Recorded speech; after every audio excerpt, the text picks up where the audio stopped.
Par une soirée pluvieuse à Bordeaux, un homme entra discrètement dans un petit café de quartier. Trempé, silencieux, il s'assit au fond de la salle et commanda un thé vert. Il ne cherchait pas à attirer l'attention. Mais une jeune serveuse, Léa, remarqua un détail troublant. Une bague ancienne à son doigt, ornée d'un blason qu'elle connaissait trop bien. Sa mère portait une bague identique, transmise de génération en génération sans explication claire. Cette coïncidence allait bouleverser leur destin. L'homme, Gabriel Devro, n'était pas un inconnu. Milliardaire discret, héritier d'un vaste empire, il ignorait toute cette branche oubliée de sa famille. Leur rencontre fortuite allait réveiller une vérité enfouie depuis plus d'un siècle, une histoire de trahison entre frères, de fortune cachée et de promesses non tenues. Au fil de leur découverte, Léa et Gabriel allaient remonter le fil d'un héritage aussi glorieux que douloureux. Secrets de famille, actes non révélés, testaments codés, tout convergerait vers un même objectif, réparer le passé. Le ciel gris de Bordeaux pleurait sur les trottoirs détrempés du centre-ville. Dans le calme relatif d'un soir de semaine, peu avant la fermeture, le petit café Le Comptoir des Brumes n'accueillait plus qu'un ou deux clients. Léa, la serveuse, nettoyait machinalement les tables, les pensées ailleurs. La pluie, le silence, l'odeur du café moulu. Tout annonçait une fin de journée ordinaire. Mais la clochette de la porte tinta doucement. Un homme entra, ruisselant d'eau, vêtu d'un trench-coat foncé. Son regard balaya la pièce sans s'attarder sur personne. Il dégageait une élégance sobre, presque trop raffinée pour l'endroit. Léa, intriguée, l'observa prendre place dans un coin reculé, près de la bibliothèque où s'alignaient quelques romans oubliés. « Bonsoir, dit-elle poliment. Vous désirez quelque chose ? Un thé vert, s'il vous plaît, répondit-il d'une voix calme, presque lasse. Elle hocha la tête et alla préparer sa commande. À son retour, elle posa la tasse avec douceur. C'est à ce moment-là qu'elle la vit. Une bague en or, ancienne, gravée d'un symbole précis, 2 lions flanquant un arbre aux racines profondes. Elle en resta figée une seconde de trop. « Excusez-moi, dit-elle, hésitante. Votre bague, elle me semble familière. » L'homme leva enfin les yeux vers elle. Ses iris, d'un gris clair étonnant, semblaient sonder le moindre détail. « Vraiment ? Murmura-t-il. Ma mère possède la même. Enfin, elle dit que c'est une vieille relique de famille. Mais je n'en ai jamais vu d'autre, jusqu'à maintenant. » Il baissa les yeux vers sa main, retira lentement l'anneau comme pour le contempler à nouveau, puis le fit tourner entre ses doigts. « Cette bague appartenait à mon arrière-grand-père, Édouard Devro. C'est un bijou unique, normalement. » Léa fronça les sourcils. « Édouard ? Ma mère parle d'un certain Charles Montelin. Mais elle dit que le nom a été modifié, il y a longtemps, pour des raisons floues. » Le regard de l'homme s'assombrit, comme si une vieille porte s'ouvrait dans sa mémoire. « Charles, vous êtes sûr ? Oui, elle pense qu'il était français, qu'il a fui un conflit familial. Je crois qu'il s'est exilé volontairement. » Un long silence s'installa. L'homme semblait réfléchir à toute vitesse, son visage figé dans une gravité soudaine. « Je m'appelle Gabriel Devro, dit-il enfin. Et ce Charles pourrait être le frère disparu de mon ancêtre. Un homme effacé des registres familiaux après un scandale. On a toujours dit qu'il s'était enfui pour ne plus jamais revenir. » Léa eut un léger rire nerveux. Ce genre d'histoire finit toujours par être exagéré, non ? Parfois, dit-il lentement, ce sont celles qu'on refuse de croire qui s'avèrent vraies. Elle déglutit. Ce client étrange, avec sa voix posée, ses yeux presque inhumains de précision, était-il réellement l'héritier d'une lignée aristocratique ? Et si oui, pourquoi était-il entré ici, ce soir ? Pourquoi êtes-vous venu dans ce café ? Il y en a des dizaines à Bordeaux. Il hésita, puis sourit faiblement. Je fuyais un dîner mondain. Et puis, j'ai suivi la pluie. Il finit son thé en silence. Avant de partir, il posa un billet sur la table, remit lentement la bague à son doigt, puis s'arrêta à mi-chemin vers la porte. Si votre mère a encore cette bague, gardez-la précieusement. Elle pourrait être la preuve d'un lien que beaucoup ont tenté d'effacer. Vous pensez qu'on est de la même famille ? Demanda Léa, la voix légèrement tremblante. Je pense que ce n'est pas le hasard qui m'a mené ici ce soir. Et il sortit sans se retourner, laissant derrière lui une tasse vide, une serveuse figée, et un mystère aussi ancien que l'arbre gravé sur leur bague commune. Ce soir-là, Léa comprit que certaines rencontres ne tiennent ni du hasard, ni du miracle. Ce sont des rappels que le passé veille, et qu'il finit toujours par frapper à la porte, même dans un petit café oublié. Le lendemain matin, Léa se leva avec un étrange sentiment de vertige. Les mots de Gabriel Devro tournaient encore dans sa tête comme une énigme incomplète. Charles, le frère disparu. Elle n'avait quasiment pas dormi, déchirée entre l'excitation de la découverte et la peur qu'il ne s'agisse que d'un malentendu, d'un mirage tissé par le hasard. Elle sauta dans un bus pour la périphérie bordelaise, direction la petite maison où vivait sa mère, Marie-Claire. Jardin bien taillé, rosier discipliné, boîte aux lettres repeinte récemment, le reflet parfait de cette femme discrète et rigoureuse. Léa franchit le portail en trombe. « Léa » s'étonna sa mère en relevant la tête de ses rosiers, les mains pleines de terre. « Il est à peine 9 heures, tout va bien ? Il faut qu'on parle, c'est important, très important. » Assise dans la cuisine, une tasse de tisane à la main, Marie-Claire écouta sa fille lui raconter sa soirée étrange. La bague, le nom, les suppositions. Quand Léa mentionna le prénom Charles Montelin, un léger tressaillement passa sur le visage de sa mère. « Tu le connais, n'est-ce pas » demanda Léa doucement. Marie-Claire posa lentement sa tasse, puis se leva pour aller chercher une petite boîte en bois sombre, cachée au fond d'un placard. Elle l'ouvrit et en sortit une bague identique à celle décrite par Léa, lion, arbre, usure ancienne. « Cette bague appartenait à mon grand-père, dit-elle. Il me l'a donnée sans jamais vraiment en expliquer l'origine. Il disait que c'était le seul souvenir d'un frère qu'on n'a pas eu le droit de nommer.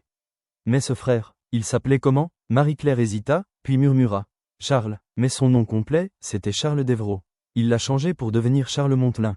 Il disait qu'il n'avait plus de famille. » Léa sentit un frisson remonter sa colonne. Tout concordait. Gabriel d'Evreaux m'a dit hier que Charles était le frère d'Édouard, son ancêtre. Qu'il avait été rayé de l'histoire familiale. Marie-Claire se laissa tomber sur la chaise en face de sa fille, les yeux brouillés de souvenirs. Mon père disait que Charles avait quitté la France après une trahison. Mais il n'a jamais voulu dire si c'était lui le traître ou la victime. Tout ce que je sais, c'est qu'il nous a légué la bague, et le silence. Léa la prit doucement dans ses mains. Le silence ne nous protège plus, maman. Il nous isole. 3 jours plus tard, Léa retrouvait Gabriel d'Evreaux dans son bureau parisien, perché au dernier étage d'un immeuble chic du 8e arrondissement. Elle tenait la boîte dans laquelle dormait la bague. Gabriel l'accueillit avec cette réserve élégante qui le caractérisait. Mais à la vue de la bague, son masque se fissura. Il la saisit délicatement, la compara à la sienne, et hocha lentement la tête. Identique, même usure, même gravure. C'est la preuve. Preuve de quoi ? Que nos familles ont été coupées en deux par une histoire qu'on ne comprend même pas ? Preuve qu'on est les héritiers d'un passé volontairement enterré, répondit-il. Mon arrière-arrière-grand-père Édouard n'a jamais parlé de Charles. Il disait simplement qu'il n'avait pas de frère. Mais ce n'était pas vrai. Non, et ce n'est pas tout. Il y a quelques mois, dans des archives familiales, j'ai trouvé une série de lettres signées C adressées à Édouard. Elles parlent de trahison, de regret, et d'un testament. Ou plutôt, d'un codicille oublié. Gabriel sortit un vieux document d'un dossier rigide. L'écriture était fine, nerveuse, datée de 1914. Il le lut à voix haute. Si, un jour, nos descendants se retrouvent, qu'ils construisent ensemble une œuvre de réparation. Je lègue ma part aux enfants de Charles, à condition que justice soit faite, non par vengeance, mais par unité retrouvée. Léa sentit sa gorge se nouer. Tu crois que c'est pour nous, ça ? Je crois que c'est une mission qu'on n'a pas choisie, mais qu'on ne peut pas fuir. Il marqua une pause, puis ajouta. Je veux te proposer quelque chose. Viens travailler avec moi, aide-moi à fonder ce que Charles et Édouard n'ont jamais pu bâtir ensemble. Une entreprise ? Non, mieux que ça, une fondation. Léa recula légèrement, prise de court. Pourquoi moi ? Parce que tu portes ce nom effacé.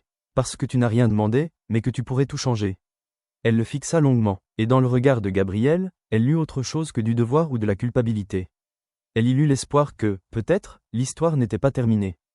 Le bureau de la fondation en construction, situé dans un ancien bâtiment réhabilité du Marais, était encore en chantier. Des cartons s'empilaient dans les coins, des ouvriers posaient les dernières moulures, et l'odeur fraîche de bois neuf se mêlait au parfum du café posé sur la table de Léa. Elle avait troqué son tablier pour une tenue sobre, chemise blanche, jambes brutes, et un gilet gris emprunté à sa mère. Tout était nouveau dans sa vie. Trop nouveau. Gabriel entra, les bras chargés de documents, l'air concentré. « J'ai du nouveau », dit-il en posant une chemise cartonnée devant elle. Léa l'ouvrit avec précaution. À l'intérieur, une copie du testament original d'Édouard d'Evreaux, et surtout, un codicille manuscrit, annexé au document principal. Il était daté de 1914, l'encre brunie par le temps. C'est le notaire de la famille qui l'a retrouvé dans les archives privées du manoir. Il n'a jamais été exécuté parce qu'il a été oublié, volontairement, probablement. Léa lut à voix haute, le cœur battant. À mes descendants, je laisse ces mots. Si un jour la lignée de Charles réapparaît, et si elle souhaite renouer les liens, je lègue une part équivalente de ma fortune à cette branche. À condition que les héritiers unissent leurs forces pour construire une œuvre juste et durable, au nom de notre famille. C'est une reconnaissance, murmura-t-elle. Une forme de repentance. Oui, confirma Gabriel, mais jamais rendu public. Ce document dormait dans un coffre, comme un aveu étouffé. Tu crois qu'Édouard regrettait ? Je crois qu'il a passé sa vie à porter ce silence. Et qu'il n'a eu le courage de l'affronter qu'à la fin. Un silence flotta entre eux, chargé de sens. Puis Léa demanda, et juridiquement, est-ce que ce testament a encore de la valeur aujourd'hui ? Gabriel hocha la tête. Nous avons consulté un notaire, maître Delmas. Le codicille est valide, mais puisqu'il n'a pas été exécuté à temps, il ne peut pas forcer un transfert. Par contre, il peut fonder une initiative morale. C'est là que la fondation prend tout son sens. Le lendemain, dans un cabinet aux moulures anciennes et aux fauteuils de cuir, Léa rencontra maître Delmas.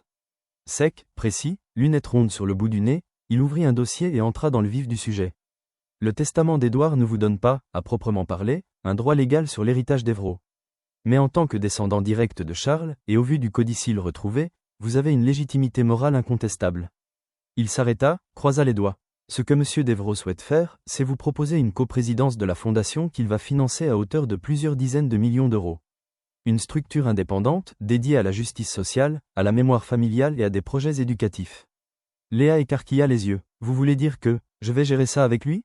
Pas seulement gérer, construire, décider, orienter. Elle s'enfonça dans son siège. J'étais serveuse il y a 2 semaines.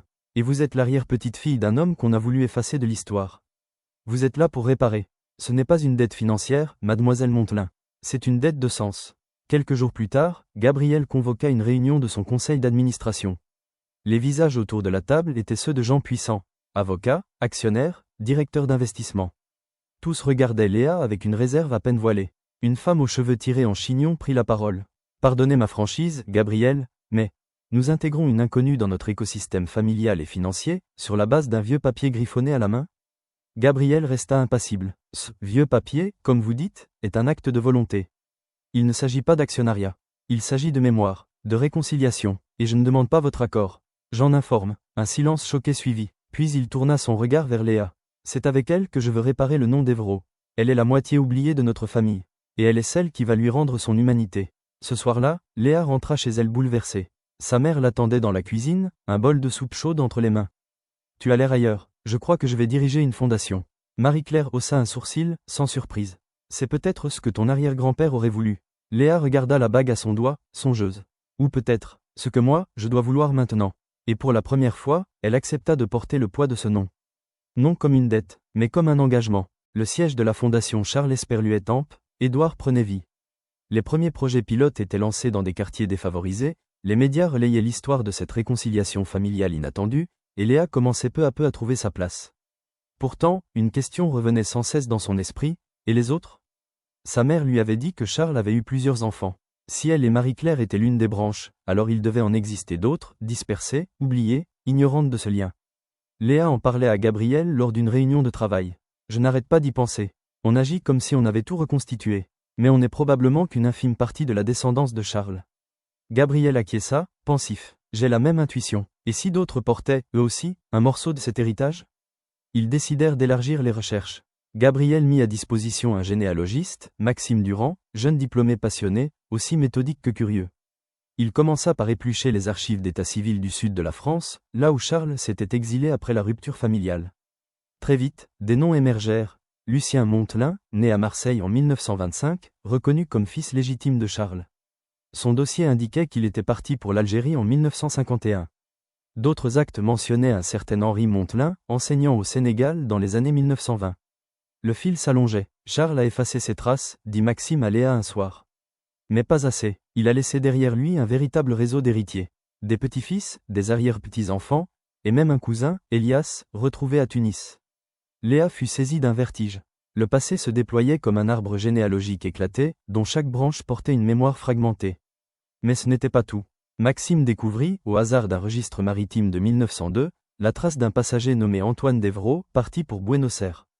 Un troisième frère, inconnu jusqu'alors. Sur la feuille d'embarquement, son nom apparaissait à côté d'une annotation, en exil volontaire. Refuse de témoigner dans l'affaire Charles D. Léa montra le document à Gabriel. Tu étais au courant de son existence? Jamais. Édouard n'en a jamais parlé. Pas une fois. Alors il a effacé non seulement Charles, mais aussi Antoine. 3 frères, pas 2. Un nouveau mystère venait de naître. Ils envoyèrent des courriels, des lettres, des messages via les ambassades, les universités, les associations culturelles. Jusqu'à ce qu'un jour, un nom surgisse dans leur boîte mail. Sofia Devro, 34 ans, avocate argentine spécialisée dans les droits humains. Mon grand-père parlait souvent de la France comme d'une blessure. Il disait que son père, Antoine, avait fui une trahison dont il ne voulait plus jamais parler. Je ne savais pas qu'il avait des frères. Merci de m'avoir écrit, je veux en savoir plus. Sofia accepta de venir à Paris. Léa, Gabriel et Maxime l'attendirent à l'aéroport. Elle arriva simple, déterminée, avec des yeux aussi sombres que ceux de Gabriel et le même port de tête altier. En la voyant, Léa comprit instantanément, elle aussi faisait partie du sang. C'est étrange, murmura Sofia en serrant leurs mains. Je ne connais aucun de vous, mais j'ai l'impression de rentrer chez moi. Tu fais partie de cette histoire depuis le début, répondit Gabriel. Le soir même, dans les locaux de la fondation, ils parlèrent longuement. Sophia avait hérité d'un ensemble de lettres d'Antoine, où il parlait de vérités enterrées, de dettes que le temps ne peut pas effacer, et d'un document clé qu'il appelait le dossier Ibis. Il disait que tout le monde voulait le faire taire, qu'il possédait des preuves sur l'origine trouble de la fortune familiale, mais il ne voulait pas tout révéler sans que les autres frères s'excusent. Et ils ne l'ont jamais fait, murmura Léa. Un long silence suivit, puis Gabriel proposa, il est temps de réunir tout le monde. Tous les descendants, d'Édouard, de Charles, d'Antoine. Il faut les rassembler, faire la lumière ensemble. Sophia hocha la tête. Et après, on décidera si l'héritage est une malédiction ou une rédemption. Mais alors que les invitations se préparaient pour cette réunion mondiale des héritiers, Léa reçut un appel anonyme. Une voix grave, presque tremblante, lui murmura. Vous croyez avoir reconstitué la famille. Mais tant que le dossier Ibis dort, vous ne ferez que répéter les erreurs d'Édouard. Qui êtes-vous? Quelqu'un qui sait ce qu'on a voulu cacher. Et ce que vous n'êtes peut-être pas prête à découvrir. Puis la ligne coupa. Léa resta figée, le souffle court. Les fantômes ne se contentaient plus d'apparaître dans les livres. Ils appelaient. Depuis cet appel anonyme, Léa ne trouvait plus le sommeil. Les mots résonnaient dans sa tête comme une menace voilée. Tant que le dossier Ibis dort, vous ne faites que répéter les erreurs d'Édouard. Ce n'était pas un simple avertissement. C'était une direction, une clé. Léa en parla à Gabriel, qui, malgré son calme habituel, sembla troublé. Le dossier Ibis. Sophia m'en avait parlé. Antoine en faisait référence dans ses lettres, mais toujours de manière cryptée. Il disait, ce que j'ai vu, je l'ai consigné. Ce que j'ai su, je l'ai caché.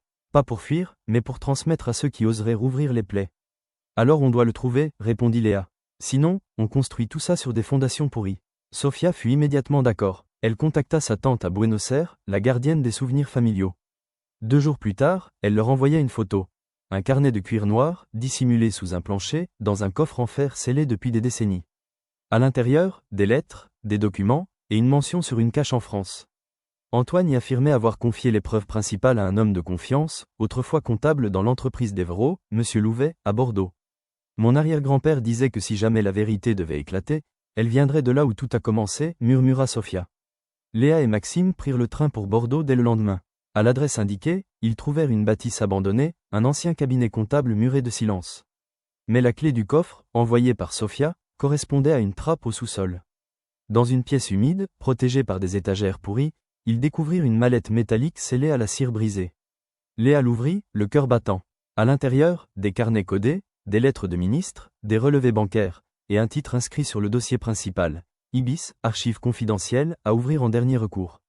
Mon Dieu, murmura Maxime. Ce n'est pas juste une histoire de famille. C'est un scandale historique. Ils passèrent des jours à tout décoder. Ce que le dossier Ibis révélait allait bien au-delà d'une dispute entre frères.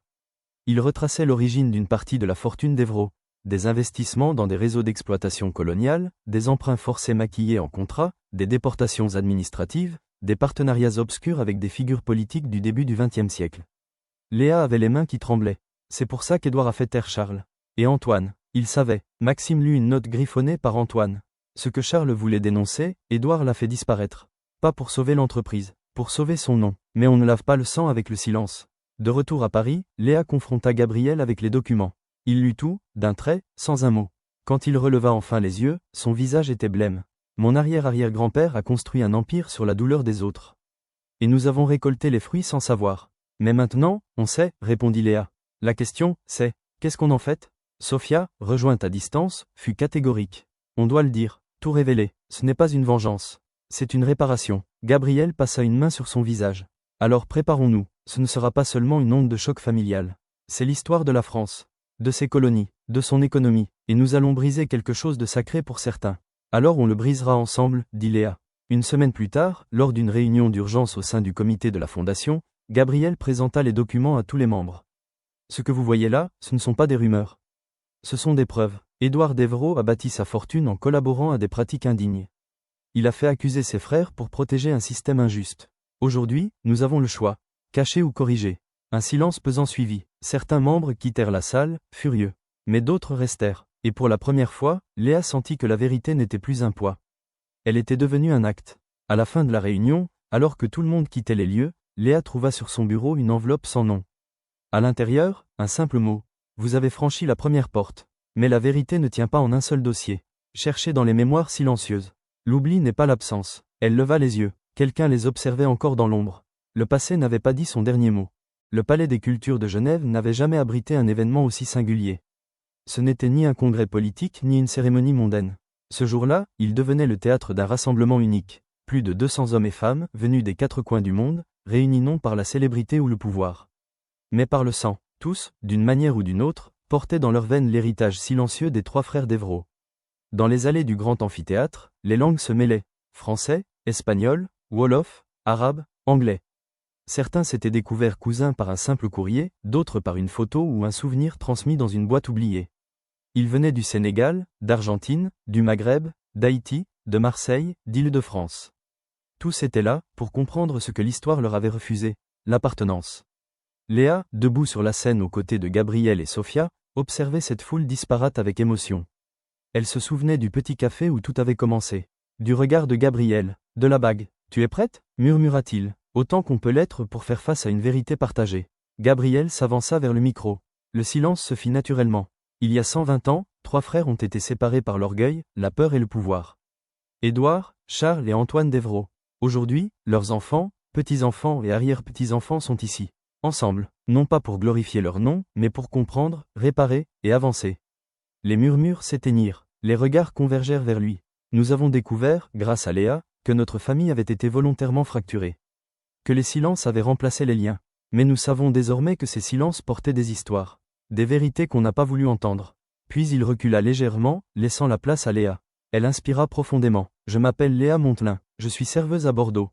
Ou plutôt, je l'étais, jusqu'au jour où une bague, identique à celle que portait Gabriel, a révélé que nous étions liés. Pas juste par un objet, par une blessure commune. Je suis l'arrière-petite-fille de Charles, celui que la famille a effacé. Elle marqua une pause, puis poursuivit. Aujourd'hui, je ne suis pas là pour réclamer une part d'héritage. Je suis là parce que nous portons tous un morceau de cette histoire. Et que nous avons le pouvoir d'en faire quelque chose d'autre. Quelque chose de juste. Les applaudissements furent timides d'abord, puis sincères. Des larmes coulaient sur certains visages. Pas de tristesse, de reconnaissance. Sophia s'avança à son tour. Mon nom est Sophia d'Évreux. Je viens d'Argentine, descendante d'Antoine. Celui qui est parti, non pas pour fuir, mais pour protéger une vérité. Dans ses lettres, il parlait d'un jour comme celui-ci. D'un jour où nous choisirions l'unité au lieu de l'oubli. Ce jour est arrivé. Après les discours, une série d'ateliers fut organisée. Des groupes se formèrent autour des thématiques, mémoire, histoire familiale, projet communautaire. On partageait des photos, des lettres, des noms. On comparait des récits oraux. On riait, on pleurait. Un vieil homme sénégalais raconta comment sa grand-mère parlait d'un Français, Maître Henri, qui avait fondé une école dans leur village en 1923. C'était probablement un fils de Charles. Une jeune femme haïtienne montra une photo jaunie de son arrière-grand-père. Il portait la même bague que Léa. Ce que nous avons, murmura Gabriel à Léa, ce n'est pas une simple lignée. C'est une constellation, et il est temps de la faire briller, répondit-elle. Mais tandis que l'ambiance devenait plus chaleureuse, Léa fut interrompue par un jeune homme aux yeux vifs. Il lui tendit une enveloppe, sans un mot. Aucune inscription, aucun expéditeur. Elle s'éloigna discrètement et l'ouvrit. À l'intérieur, un extrait de journal intime. Signé Antoine. Ce que je n'ai jamais osé révéler à voix haute, je l'ai inscrit dans le dossier Ibis. La fortune d'Édouard ne repose pas uniquement sur le mensonge envers Charles. Elle s'appuie sur des accords secrets, des crimes économiques et humains. Que celui qui lit ces lignes sache que la vérité est plus lourde encore que le sang. Le souffle de Léa s'interrompit. Au bas de la page, un mot unique griffonné à la hâte. Dossier Ibis, ne jamais enterrer ce que le monde doit voir. Elle comprit alors que tout ce qu'ils avaient bâti jusqu'ici, la fondation, la réconciliation, la mémoire, n'était que l'avant-goût de ce qui les attendait. La véritable tempête était encore à venir. Et cette fois, ce n'était pas une affaire de famille. C'était une dette envers l'histoire. Les murs de la fondation semblaient plus lourds depuis la découverte du véritable dossier Ibis. Léa n'avait pas dormi depuis 2 nuits. Dans son bureau, étalés sur la table, les carnets d'Antoine, les lettres officielles, les relevés bancaires et les copies de contrats reposaient comme autant de preuves accablantes. Gabriel entra, vêtu sobrement, le regard là. « Je viens de tout lire, dit-il. Chaque mot, chaque chiffre, chaque date. Je crois que je suis en train de redécouvrir ma propre famille, et ce que je suis devenu à travers elle. » Il s'assit face à elle. « Ce n'est plus une histoire de trahison familiale, Léa. C'est un héritage toxique. Notre fortune, notre nom, nos entreprises. Tout repose, en partie, sur l'exploitation coloniale, le vol, les déportations économiques. Et personne n'a jamais rien dit. » Léa acquiesça, la gorge nouée. Antoine savait, il a tout noté, mais il s'est tu, pas par lâcheté, par peur que personne ne l'écoute. Il attendait le bon moment, ou les bonnes personnes. Nous, un silence. Puis Gabriel reprit, plus ferme. Alors il est temps de choisir. Se taire comme tous les autres. Ou révéler la vérité et faire tomber les murs, quitte à y perdre notre confort. On ne peut pas continuer à bâtir une fondation sur des ruines maquillées. Non, mais on peut transformer les ruines en socle. Une semaine plus tard, la Fondation des Trois Héritiers convoqua une conférence de presse mondiale. Le hall était bondé, journalistes, historiens, descendants, juristes. Tous attendaient des réponses. Gabriel ouvrit la séance d'une voix claire. Aujourd'hui, nous ne sommes pas ici pour parler de réconciliation. Nous sommes ici pour parler de vérité. Une vérité longtemps étouffée, volontairement effacée par ceux qui nous ont précédés. Il leva une liasse de documents. Ce que vous tenez entre vos mains, ce sont des preuves irréfutables. Édouard d'Evreaux, mon aïeul, a scellé des accords occultes avec des puissances économiques coloniales. Il a participé au financement de déportations déguisées, d'emprunts forcés, de pillages de ressources humaines et culturelles. Ces crimes ont été maquillés, camouflés dans les comptes, transformés en croissance. Sophia enchaîna, implacable, ces actes ne sont pas seulement des fautes morales. Ce sont des délits historiques. Et si nous portons leur sang, nous ne porterons pas leur silence. Léa s'avança enfin, tenant entre les mains la première page du journal d'Antoine. Antoine a dit, on ne lave pas le sang avec le silence. Alors aujourd'hui, nous prenons position. Nous publions l'intégralité du dossier Ibis. Et surtout, nous décidons d'agir. Gabriel reprit la parole, plus solennel que jamais. 85% des revenus issus de l'héritage initial seront réalloués à des projets de réparation historique, musées de mémoire, bourses pour les descendants des régions touchées, programmes éducatifs dans les anciens territoires colonisés, commission indépendante de vérité. Les flashs crépitèrent, les réactions étaient vives, choc, respect, polémique, mais les fondateurs restèrent debout, inébranlables. 2 ans plus tard, Léa se tenait dans une cour d'école au Sénégal. Une école bâtie grâce à la fondation, sobrement nommée les Trois Frères. Des enfants y récitaient leurs leçons. Ils riaient, apprenaient, dessinaient.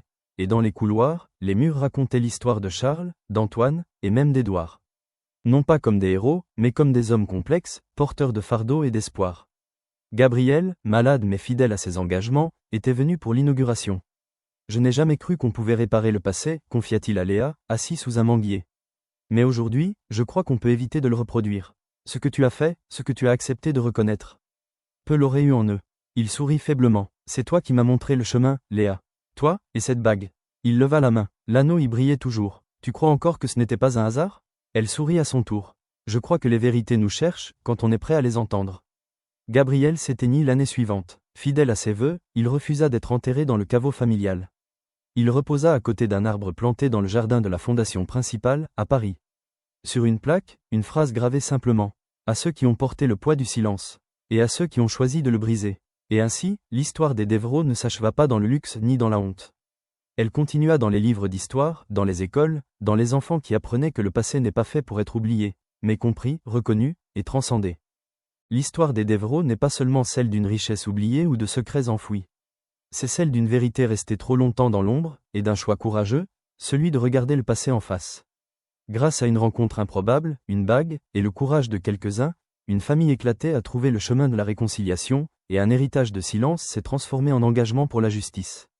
Léa, Gabriel, Sophia n'ont pas seulement réparé des liens brisés, ils ont offert au monde un exemple.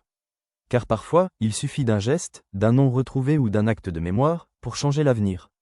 Si cette histoire vous a touché, abonnez-vous à la chaîne pour découvrir d'autres récits aussi forts, aussi humains, inspirés de faits réels, de drames familiaux ou de mémoires africaines méconnues.